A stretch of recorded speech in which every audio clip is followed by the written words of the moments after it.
when I left Florida to come back to LA to sit Shiva, which was so powerful with my beautiful community here in LA, so much healing took place and I felt my dad's presence the whole time. We actually went up on the roof and I found out that my dad passed away while I was listening to the song Up on the Roof on Pandora. I hear James Taylor, Up on the Roof, not knowing that the next ding on my phone would be from my sister and it said, Dad just passed. I had to shut off the song, of course. It didn't occur to me that he was communicating with me through the radio. I was one of the people to do Chevra Kadisha with him, make sure and witness that he was okay and he was transferred to the right place. And I even got to speak at the funeral. The last 16 days of his life were very sad, but very holy, and we had the most gorgeous conversations. I felt so lucky to have a front row seat with him as he took off to the next world. When I came home to LA after Shiva process, I sat on my couch and looked around, and of course, because I pray to God all day long, nothing new here, I said, well, now this is going to be weird because I'm not just praying to you, God, but I'm going to sometimes probably talk to my dad, even though it's not really customary for Jews to talk to the dead, but sometimes we can kind of send a message to God through them, and it's the whole thing. And I said, well, I feel your presence very strongly, Dad. I know you're around, you're hovering. Should I go through with the other 4 or 5 countries on my tour? Should I even go to Israel? There's a war brewing. I closed my eyes, I put my hands up like I normally do, and I prayed, and I heard a voice somewhere, somehow, or maybe I just saw the words, get up. And I thought about the words lech la'ach or lech lecha from the Torah, which is when God says to Abraham, get up, go for yourself, go for your highest self, do your purpose, live your purpose. And I could almost hear my dad saying, you gave your word, you applied to these festivals, there are people waiting for you, there are people waiting to house you there, you made arrangements, don't let them down, you gave your word. Hellers don't wait for things to happen to them, they make things happen. Ran over to my computer. The first question I had was for the people who ran the Manchester Fringe Festival. I told you that I wouldn't be able to perform last week. Is it too late for me to do it now? Because my dad's passing away threw off my plans at least 3.5 weeks. I don't regret a second of being there by his side and taking care of him. But I had a issue on my hand. How am I going to continue with my tour? And they said yes. And I heard them in their very British accents saying in my head, because I was just reading their text, no one has bought a ticket. Are you sure you want to come? And I thought to myself, yes, I want to go. I have to get up. They said, all right, it is available to you. Because I hadn't been able to promote my show for the last several weeks, I was worried. And the people I was going to stay with told me they were sorry, but they couldn't let me stay with them. So I thought, I have just enough savings to get me to 3 of the 5 countries. So how expensive it's going to be to get around from the trains and the planes and the taxis, but there's got to be a way. And I just took a step. And I remember my dad's favorite character in the Bible is a guy named Nachshon ben Aminadab, who goes into the Red Sea, or the Yom Suf.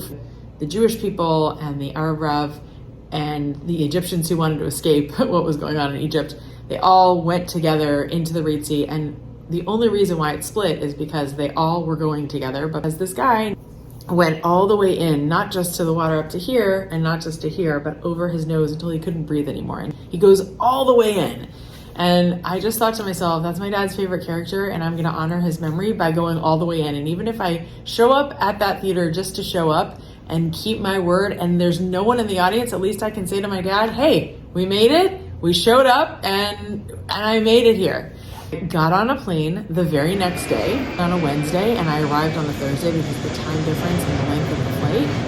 And when I touched down, I missed the only interview that I was granted. It's going to be like 45 minutes until I can get to an Uber, and I can't very well talk to you while I'm pushing these huge pieces of luggage. I have to take a train, 4-hour journey from London to Manchester. I still don't know where I'm staying, and my dear friend Karen, who's from LA, happened to have a friend that she grew up with in Manchester who knew people. And I arrive, and the most amazing family, and I stayed in their home, they fed me, they made this beautiful guest area for me. I had 0 tickets sold for that Sunday night. I went to synagogue, I handed out these little flyers that, even though they didn't have the correct link on them, somehow between Friday and Sunday morning, I gave enough flyers to people that people showed up for the show, including someone from the Fringe Festival who liked the show so much and nominated us for Best Script. Normally, when shows do the Fringe, they do at least 3-5 shows. They'll do a week or they'll do a month.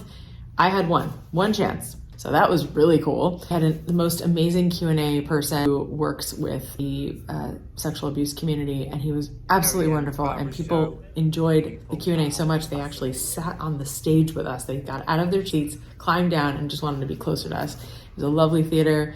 I'll never forget the people. A beautiful space for us and really took great care of us. We had a great tech person, Lily, thank you so much, and Sue, thank you so much, the theater manager.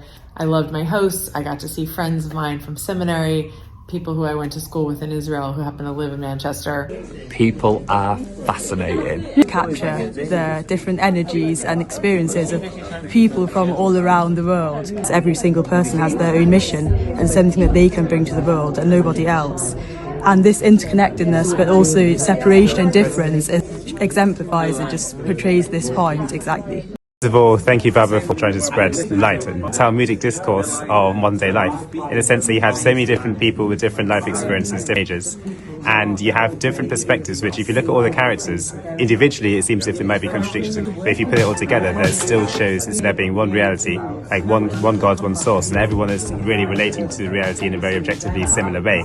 And they're trying to find what are the right practical paths to doing things which are right, rather than simply believing something, because obviously doing the right thing leads to everything being right, whereas if you just have the belief and then you've got contradictions, and people often have lots of distorted psychological traumas. Healing basically starts with doing the right things in small steps, and all the characters together are unified. I mean, it was free therapy. There is truth through many sources. So we appreciate that the monotheistic tradition in its purest sense is extremely useful to resolve problems and to avoid problems. It was a very, very powerful advertisement for the female spirit. I thought it was funny and thought-provoking, and yeah, I enjoyed it. It was very thought-provoking, you were brilliant, and loved the discussion at the end. It's like being back in my philosophy classes at university. Great show, well presented. Programs, you suggested individuals should find themselves.